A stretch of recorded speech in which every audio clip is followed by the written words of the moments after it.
Welcome back. Today, we are diving into a fascinating and practical topic, leading and lagging indicators. Understanding these concepts is crucial for measuring progress, predicting outcomes, and improving performance in any domain, whether it's a business, education, healthcare, or personal growth. In this lecture, we'll explore the definitions and distinctions of leading and lagging indicators, examples of each covering diverse contexts, the advantages and disadvantages of using leading and lagging indicators, how the way an indicator is used can determine if it is a leading or lagging indicator. Let us begin by understanding what is an indicator. Indicators are metrics that provide information about performance, progress, or conditions in a given area. They act as signals guiding us to assess what's happening and make decisions accordingly. Indicators are broadly classified into two types, leading and lagging. Leading and lagging indicators are two types of metrics used in performance measurement. While they are complementary, they serve distinct purposes in tracking progress and driving action. Let us dive in a bit deeper. Leading indicators. They are metrics that predict future performance or outcomes. They are proactive and forward-looking. Leading indicators can be better understood by some examples across domains like number of job applications, which helps to predict hiring success. Hours spent on training predicts skill improvement. Customer inquiries or leads predict future sales. The purpose of leading indicators is to enable early intervention by highlighting trends or areas requiring attention. Strengths of leading indicators can be stated as they help anticipate issues and adjust strategies before outcomes materialize.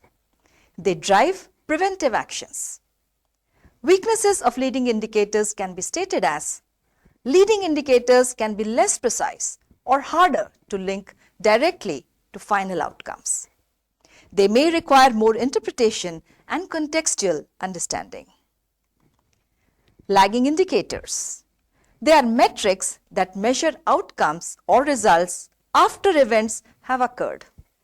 Nature. They are reactive and backward-looking. Let's look at a few examples. Employee turnover rate. This is something which shows past attrition. Revenue per employee measures past productivity. Net profit margin reflects financial performance. The purpose of lagging indicators is to evaluate success and assess the impact of past actions. The strengths. They are clear, tangible, and easy to measure. They are useful for benchmarking and accountability. The drawbacks of lagging indicators can be said to be they provide insights only after outcomes are realized, limiting timely adjustments. They do not explain the why behind results. Here is a comparison of leading and lagging indicators based on 5 key aspects.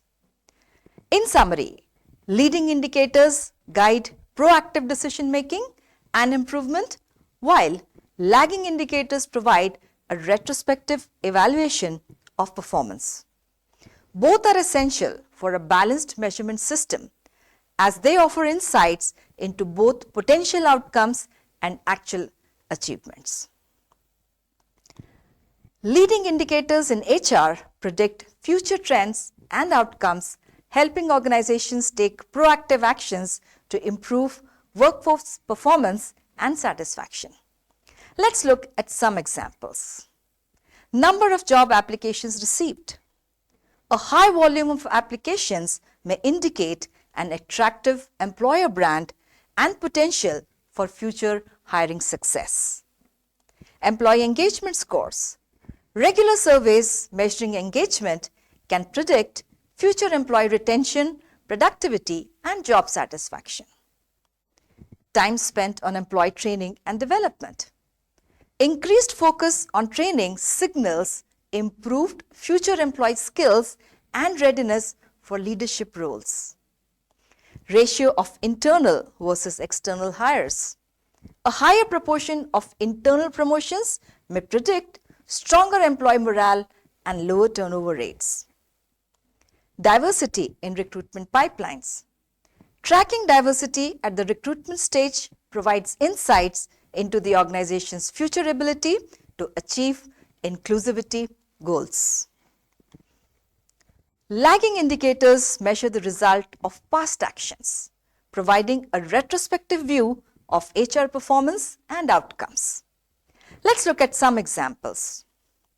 Employee turnover rate reflects the portion of employees who left the organization over a given period, showing past workforce stability. Average time to fill vacant positions. This measures the efficiency of past recruitment processes and resource allocation. Employee retention rate indicates the success of past strategies to keep employees engaged and committed to the organization. Percentage of employees meeting performance goals. This shows the effectiveness of previous performance management and development initiatives. Cost per hire reflects the efficiency of the organization's hiring process in terms of budget and resource allocation. Well, it's time to introspect now. See if you can answer this one. What is a distinguishing characteristic of leading indicators? And your options to choose from: A, they are lagging metrics that measure outcomes after they occur. They focus on historical data to understand trends. They help organizations take proactive actions to influence future outcomes. They are useful for evaluating completed projects. Well, you can pause the video, introspect, and then give the answer. The correct answer is C. They help organizations take proactive actions to influence future outcomes. We now move on to address the question, does usage define an indicator as leading or lagging? Absolutely. The same metric can be a leading or lagging indicator depending on how it is used. The same metric can be either leading or lagging depending on whether it is used to predict future outcomes or assess past performance. Here are 3 examples from the HR domain. Employee engagement scores.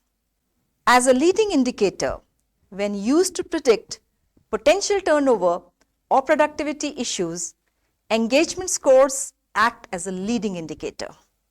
High disengagement might signal future attrition or decreased performance. As a lagging indicator, when used to evaluate the impact of a completed initiative, example, a leadership development program, engagement scores reflect past results. Second, turnover rate. As a leading indicator, a sudden increase in voluntary turnover in a specific department could predict potential dissatisfaction or burnout issues in the broader workforce. As a lagging indicator, when turnover rate is used to assess the long-term success of retention strategies, it is a lagging indicator. In conclusion, the intended purpose and timing of analysis determine whether an indicator is classified as leading or lagging. It's not the metric itself, but how it is applied in the decision-making process that matters. With your understanding of leading and lagging indicators firmed up, let us now discuss the advantages and disadvantages of leading indicators. We'll discuss this under the head of aspect for the leading indicators. Let's talk about the advantages first. In terms of the predictive power, leading indicators offer early warning, enabling proactive measures to prevent undesirable outcomes. In terms of actionability, Leading indicators help organizations adjust strategies before issues escalate. In terms of strategic focus, they encourage forward thinking and goal-oriented planning. In terms of insight breadth, they highlight potential risks and opportunities before they manifest. Let's also talk about some of the disadvantages of leading indicators. Well, in terms of reliability, they can be less precise and harder to directly link to specific outcomes. In terms of complexity, they often require more interpretation and deeper analysis for actionable insights. In terms of timing, leading indicators may not always lead to actionable outcomes if predictions are inaccurate. Data challenges. They require timely and accurate data collection, which can be challenging to maintain. Let's talk about the advantages and disadvantages of lagging indicators. They're also presented in a tabular form for your ready reference. In terms of advantages that lagging indicators offer, the predictive power provides clear, definitive results of past performance, aiding in accountability. On the head of actionability, lagging indicators allow for concrete evaluation of the effectiveness of actions or strategies. In terms of strategic focus, they are useful for benchmarking and comparing historical performance over time.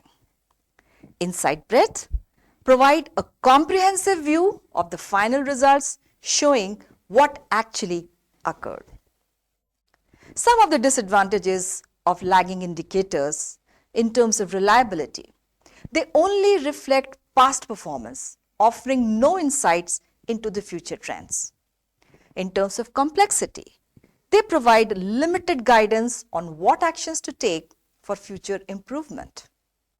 In terms of timing, they offer insights too late to allow for preventive or corrective actions. Data challenges. They depend on historical data which might overlook nuances or emerging patterns. Let's recap what we have learned today. Leading indicators predict future outcomes, while lagging indicators reflect past results. The way an indicator is used can classify it as leading or lagging. Both types of indicators play essential roles in decision making with advantages and disadvantages. Organizations should aim to balance both types of indicators for a comprehensive approach to measurement and strategy. By understanding and leveraging these concepts, we can better analyze trends, plan proactively, and measure success effectively. Remember, the power of indicator lies not just in their collection, but in their thoughtful application. Thank you for your attention. Happy learning.